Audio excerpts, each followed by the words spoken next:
I want to begin by saying that my older brother, Greg, has been my best friend for as long as I can remember. Growing up, he wasn't just a sibling, he was my guide, my protector, and my constant companion. From a young age, Greg took me under his wing, teaching me so many of the things that shaped who I am today. One of my earliest memories is of Greg teaching me how to ride a bike around the neighborhood. I was a shy kid, more cautious and hesitant, but Greg was patient with me, running alongside the bike, holding the seat steady until I was ready to balance on my own. I'll never forget the moment I finally got it right. Greg was there, cheering me on, just as proud as I was. That's just the kind of brother he was, always there to encourage and support me, pushing me to try new things and never letting me feel like I was alone. In school, I struggled a bit with my shyness. Making friends didn't come naturally to me, but Greg was always there to bridge the gap. He introduced me to his friends, made sure I was included, and helped me navigate those early social situations that felt so overwhelming at the time. Because of him, I never felt out of place, and slowly but surely, I started to come out of my shell. Our bond was further strengthened by the countless hours we spent together after school. Every evening, you could find us out in the neighborhood playing games, riding our bikes, or just exploring the world around us. Those were the best times, just the two of us having fun and enjoying each other's company. What stands out to me the most is how we hardly ever fought. Sure, we had our moments like any siblings do, but they were rare and never lasted long. Out of the two of us, Greg has always been the more good-looking one, and it's something I noticed early on in my life. He naturally attracted attention from girls no matter where he went. This was something that never seemed to bother him. In fact, he quite enjoyed it and liked how girls would come over and ask for his number. Over the years, I watched as he ended up breaking quite a few hearts along the way, but everything changed when he met Stephanie, my ex-sister-in-law. From the moment they met, it was clear that this time Greg was the one who had fallen hard. It was different from his previous flings. This was real, deep love, and it didn't take long for them to get married and start a family. I could see how happy Stephanie made him, and honestly, it made me happy too. She wasn't just his wife. She became like a sister to me. We clicked right away, and I quickly came to love her as part of our family. The three of us, Greg, Stephanie, and I, formed a close-knit group, spending countless hours together. Whether it was having drinks, throwing parties, or just hanging out, we always had a great time. Stephanie fit right in, and I couldn't have been more thrilled to have her in our lives. Then, when I met my wife, who was at the time my girlfriend only, Chloe, I was eager to bring her into the fold. I wanted her to experience the same sense of belonging and camaraderie that I had with Greg and Stephanie. Luckily, Chloe and Stephanie hit it off immediately, and they became fast friends, and it was such a relief to see how well they got along. Greg and I were both over the moon about it. Our little group had grown, and now it felt even more complete. Looking back, I never saw any issues within our group. To me, everything seemed perfect. We were all close, supportive of one another, and genuinely happy. Maybe it was because I was so caught up in the joy of it all, but I honestly never noticed any red flags. It's possible that I was too focused on the good times we were having to see anything else. That's why when Stephanie called me in tears one day while I was at work, asking to meet up with me, I knew something was seriously wrong. The urgency in her voice and the fact that she specifically asked me not to tell Greg made me even more concerned. I agreed to meet her without hesitation, knowing that whatever it was, it must have been something big. We met at a small cafe near my office. I walked in and saw Stephanie sitting there looking miserable. Her face was puffy and red, and she looked like she had been crying all night. My heart sank. I immediately went over, gave her a hug, and asked her what was going on, trying to prepare myself for whatever she was about to tell me. And that's when she broke down completely, barely able to get the words out as she slowly confessed that she had caught my brother, Greg, talking to another woman who was apparently his co-worker. I was stunned. My mind raced trying to make sense of what she was saying. Stephanie went on to explain that she had found them exchanging inappropriate pictures with each other. They had also apparently sent each other "I love you" messages twice. I was in disbelief. I had genuinely thought Greg had turned a new leaf after meeting Stephanie, and that he was committed to his family and had left his old ways behind. This revelation felt like a punch to the gut. As she spoke, I could see the pain in her eyes, and I knew this wasn't just some misunderstanding. Stephanie showed me the screenshots, and as much as I didn't want to believe it, there it was, clear as day. My brother, who I thought had changed, was back to his old ways, risking everything for the sake of an affair with his co-worker. The pictures they had exchanged were so inappropriate that I felt ashamed on behalf of my brother. I asked Stephanie what she planned to do next and whether she had confronted Greg about what she had found, and she shook her head, explaining that she hadn't said anything to him yet. Instead, she had made up her mind to quietly move out with their child and go to her parents' place before letting Greg know about the affair. Her voice trembled as she told me this, and I could see the fear in her eyes. She was scared of how Greg might react when he found out she knew. I tried to reassure her, telling her that Greg would never lay a finger on her, but she countered by saying that she thought she knew Greg too, and clearly he wasn't the person she believed him to be, so she didn't want to take any more risks with him. That hit me hard. I understood her fear and her reasoning. If he could betray her like this, what else might he be capable of? It wasn't just about the affair, it was about trust, or rather, the complete shattering of it. Seeing her so vulnerable, I told her that if she needed anything at all, she could call me and I would be there to help. She nodded, still clearly shaken, and I hope my offer of support gave her some small sense of comfort in the midst of the chaos her life had suddenly become.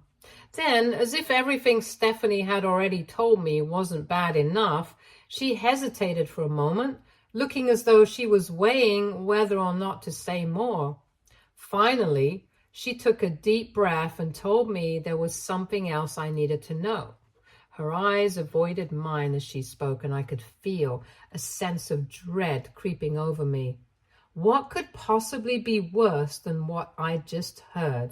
Stephanie then told me that she had come across some very alarming messages exchanged between Greg and my girlfriend, Chloe, as well. My mind struggled to process what she was saying. I frowned in confusion, not quite able to believe what I was hearing. But then she showed me the screenshots, and my confusion only deepened as I looked at the evidence right in front of me. The messages between Greg and Chloe were frequent, far more so than I had ever imagined. They seemed to be talking almost daily, which was odd to say the least. Stephanie, trying to be sensitive, pointed out that she didn't want to overstep her bounds by speaking about my relationship. However, she couldn't help but notice that despite how close she and I were, we didn't communicate nearly as often as my girlfriend and my brother did. I stared at the messages, feeling a mixture of disbelief and a growing sense of unease. I saw Chloe sending Greg various funny videos, photos of dogs, sunsets, and other random things. On the surface, these seemed harmless enough, but what troubled me was the fact that Chloe never sent me those kinds of messages. It was strange, and I couldn't help but wonder why she was sharing these moments with Greg instead of with me. Stephanie emphasized that this exchange might be completely innocent, but given what she had just learned about Greg's infidelity, she felt it was only right to bring this to my attention. She didn't want me to end up blindsided the way she had been, and I could tell she was genuinely concerned for me. I could see where she was coming from, and as much as I wanted to believe that there was a perfectly reasonable explanation for the messages, I couldn't ignore the pit in my stomach. I thanked Stephanie for telling me. Knowing how difficult it must have been for her to bring this up, I assured her that I would definitely talk to Chloe about it and get to the bottom of what was going on. As I left the cafe, my mind was racing. I couldn't shake the feeling of betrayal. Not just for Stephanie, but for myself as well. What if there was more to this?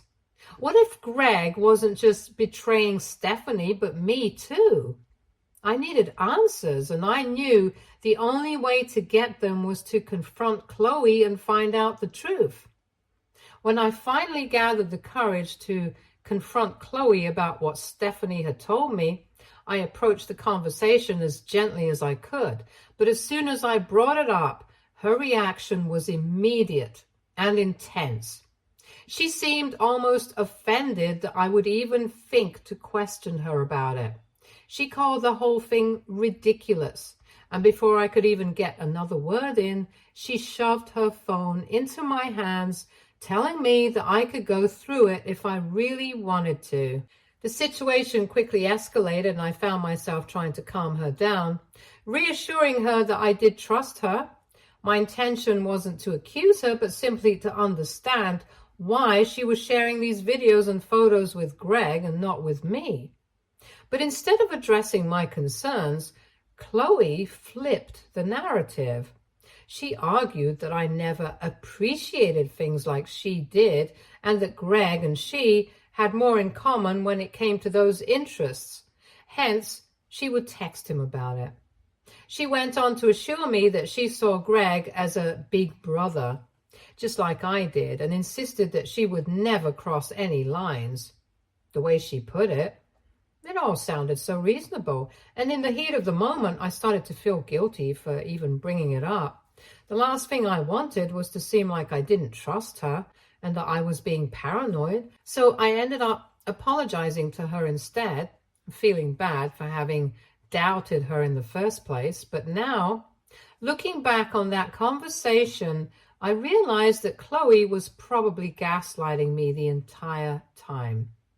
I wish I hadn't let her talk me out of my instincts. I should have seen the red flags for what they were, but instead I let myself be convinced that I was overreacting.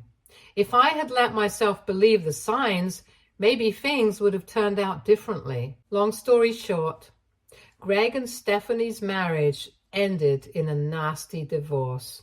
Despite the overwhelming evidence Stephanie had of his infidelity, Greg refused to admit any guilt.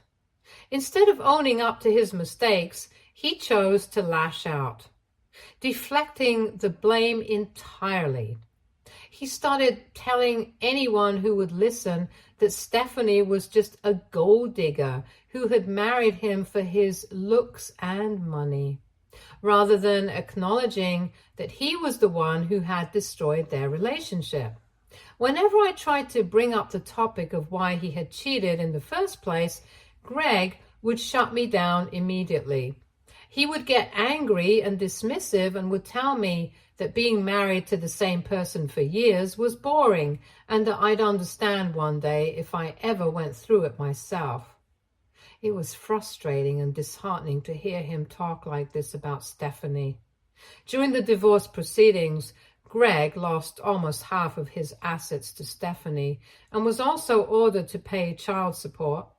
This only fueled his bitterness, and he spiraled further into his self-destructive habits, and as a result, his behavior became even more increasingly erratic. He started drinking heavily, and most nights he would show up at my house completely blacked out from alcohol, only to crash on my couch. He would often tell me how much he hated sleeping alone in that big house, the same house that once felt like a home when he was with Stephanie and their child. Now it was just a hollow reminder of everything he had lost due to his own foolishness. I wanted to help him see the truth, to encourage him to take responsibility, but he was too deep in his own bitterness and regret to listen. All I could do was continue to be there for him, even as I watched him struggle with the fallout of his decisions. The divorce really changed Greg in ways that I never could have anticipated. He was never the same after that. His behavior became increasingly reckless and self-destructive. He started sleeping around much more and skipping work, and whenever we were out in public, he would openly ogle women without any shame. What really started to bother me, though, was that he would sometimes almost unconsciously flirt with my girlfriend, Chloe, right in front of my face. At first, I tried to brush it off, since Greg had always been a bit of a flirt. I convinced myself that this was just a phase he was going through as he dealt with the fallout from his divorce. But the more I observed, I started to notice how Chloe would blush during their conversations, giggling like a schoolgirl whenever Greg made a comment or joked with her. I knew my brother well. I was absolutely certain he would never cross the line with my girlfriend. That was something I felt I could trust him on completely. However, I couldn't shake the feeling that Chloe's reactions to him were more than just friendly. She seemed almost giddy around him, and it started to gnaw at me. I decided that I couldn't just sit on these feelings any longer, so I had another conversation with Chloe, and this time I was more direct. I told her that if she continued to behave inappropriately around Greg, I would have no choice but to break up with her. I made it clear that my brother would never betray me, so if there was going to be a problem, it would be between her and me. I wasn't going to let her actions create a rift between me and Greg. My words seemed to scare her, and she immediately apologized. She told me that she never realized her behavior around Greg was inappropriate and promised that she would be more careful in future. Chloe assured me that she had never meant to make me feel uncomfortable or disrespected, and she seemed genuinely remorseful. At the time, her apology eased my worries somewhat, and I wanted to believe that things would go back to normal.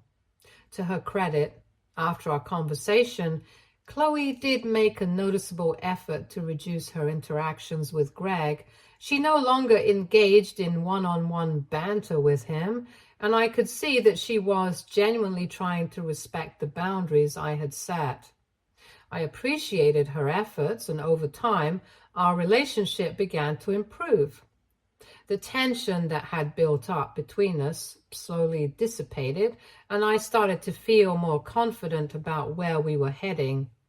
Earlier this year, when I proposed to Chloe, I believed it was the right decision for both of us.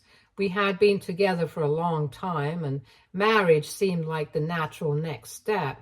Chloe had no hesitation in saying yes to my proposal.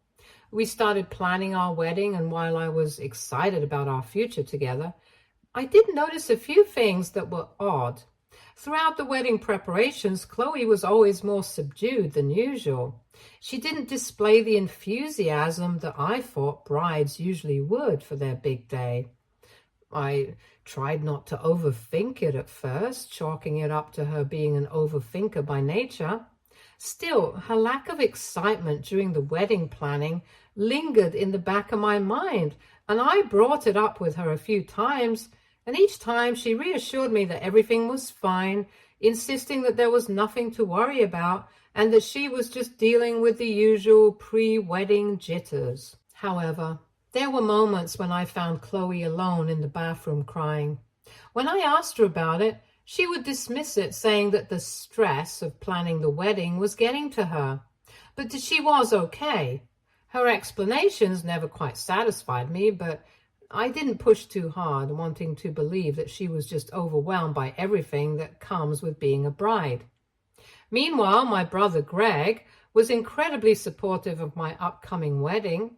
He seemed genuinely happy for me and went out of his way to make sure everything was perfect for my big day.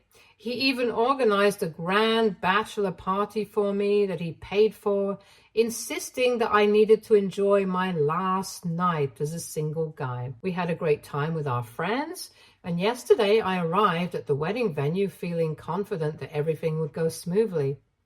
I had been told that Chloe had arrived earlier and was in the bridal suite getting ready with her bridesmaids. So I didn't have any reason to worry. Greg, our friends, and I got dressed for the ceremony, and my parents came by to congratulate me. They were overjoyed that I was finally getting married, and seeing how happy everyone was for me added to the excitement of the day. The wedding itself went off without a hitch, and when I saw Chloe for the first time in her wedding gown, walking towards me down the aisle, it felt like a dream. She looked absolutely stunning, and I could hardly believe that this beautiful woman was about to become my wife.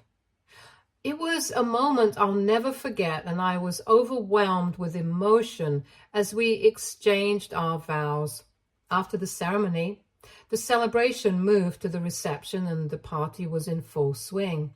Chloe was smiling, but something about her smile seemed a bit off, almost as if it were forced. I couldn't shake the feeling that something was bothering her, so I kept checking in on her periodically while also mingling with our guests. Every time I asked if she was okay, she assured me that she was fine, but I couldn't help but notice her tension. In the middle of the celebration, Greg clinked his glass to get everyone's attention. He stood up to give a speech talking about how proud and happy he was for me. He joked about how he couldn't wait to see miniature versions of me and Chloe running around, which got a laugh from the crowd. I turned to look at Chloe, expecting her to be smiling along with everyone else, but instead, she looked furious. Her eyes were locked on Greg, and she was staring daggers at him. I leaned in to ask her what was wrong, but she didn't say a word. She just kept her gaze fixed on Greg as he continued his speech. I started to feel uneasy, sensing that something wasn't right. As Greg wrapped up his toast, other guests then took turns congratulating us and offering their well wishes. Throughout all of this, Chloe remained silent, her only response being to drink more champagne. I knew she was a light drinker, and seeing her down glass after glass made me even more concerned. As the night went on, Chloe's father took the microphone to say a few words. He spoke warmly about how happy he was for us and how grateful he was to have me as his son-in-law. His words were kind and heartfelt, and I smiled, raising my glass in a toast. I then took the microphone from him to thank everyone for being there and for celebrating this special day with us. In the middle of my speech, Chloe suddenly snatched the microphone from my hand rudely. She got up from her seat, stumbling slightly, and I realized with a sinking feeling that she was really drunk. Concerned, I whispered to her, asking if she needed anything, but she just pushed me aside and began speaking into the microphone. She started with, "I know everyone here is celebrating me and Greg. I see everyone smiling and laughing, but I don't feel the same. I don't feel happy sitting next to this man." My heart sank as she pointed at me.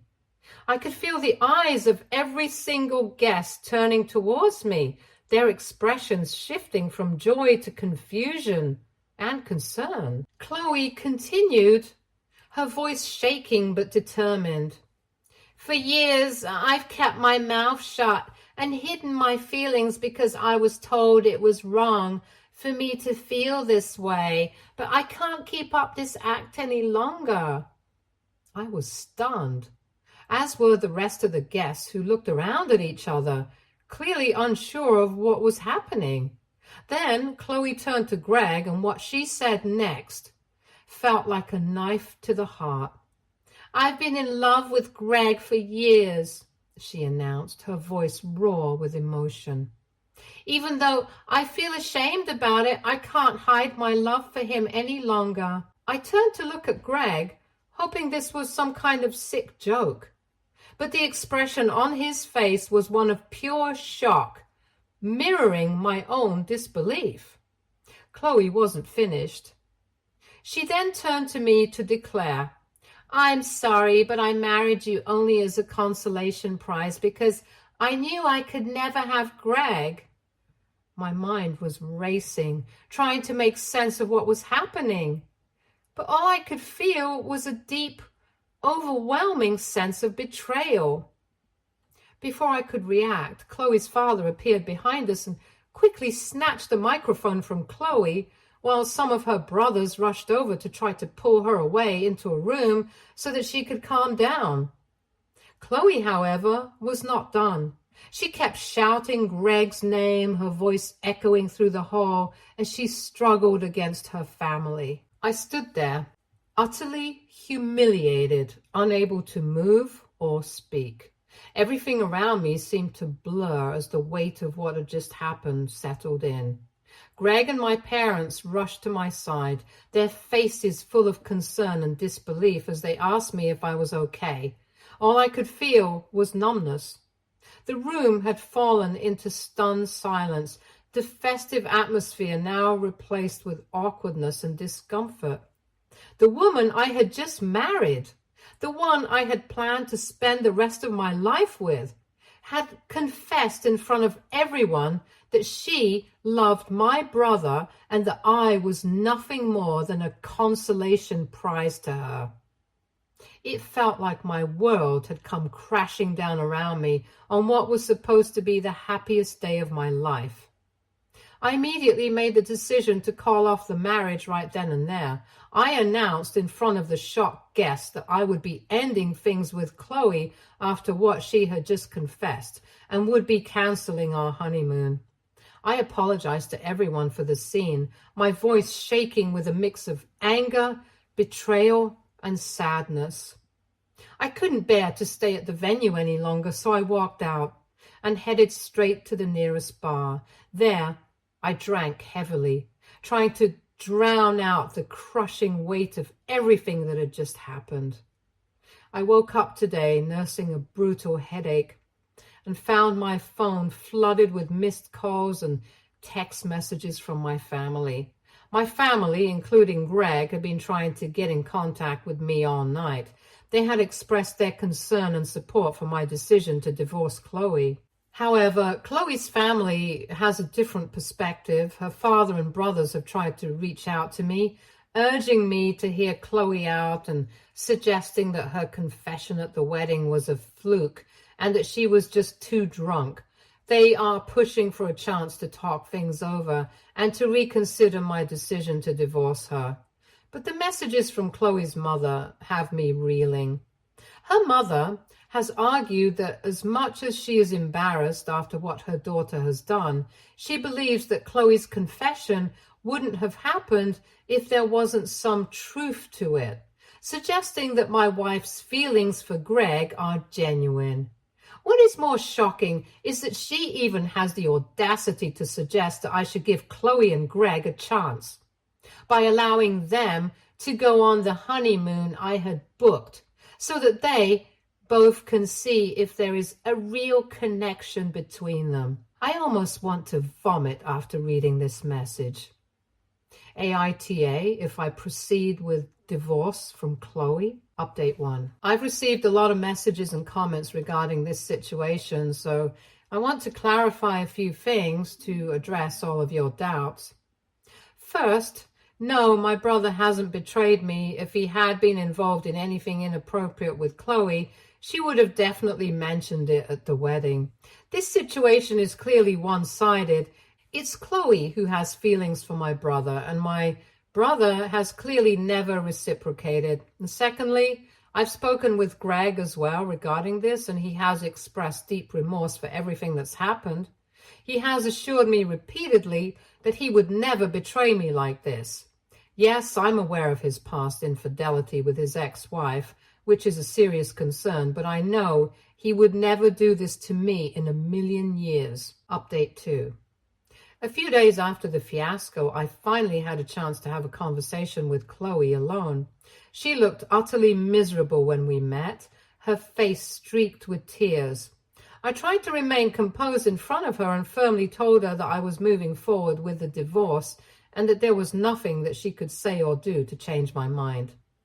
Chloe nodded in understanding and apologized repeatedly, expressing regret for calling me a consolation prize. However, she never once apologized for her declaration of love for Greg. Instead, she admitted that she had developed feelings for my brother over the years, but knew that even if she had confessed to him, he would have never crossed the line. Hence, to stay close to him, she continued to maintain a relationship with me. Hearing this felt like she was stabbing my heart again with a knife. She continued to confirm that my brother had never done anything with her and asked if I could ever forgive her for everything. I just shook my head in anger and told her that her actions were unacceptable and that she disgusted me now. Following this conversation, I have blocked Chloe and her family. Fortunately, I have a prenup in place, so I know she won't be able to claim any alimony during the divorce. Update 3. It's been a few weeks since I last updated, and for everyone asking, I'm doing well. Yes, I have continued to maintain a close relationship with my brother despite all the speculations. I did have a more open conversation with him regarding all this, where I asked him if he would ever consider dating Chloe now that she was getting a divorce from me. He was immediately repulsed by the idea and made it clear that he would never date her, even if she hadn't been my girlfriend. My brother emphasized that Chloe is simply not his type, and that it's delusional for her to have developed feelings for him. I also pointed out to him how he had sometimes flirted with Chloe in the past, and Greg immediately apologized to me for his behavior. He told me that he had never noticed doing anything inappropriate, but that he would be more careful around my future partners from now on. Greg assured me that he loved me more than anyone else and would never do anything to hurt me. I believe him, and I am grateful for the support of my family during this tough time.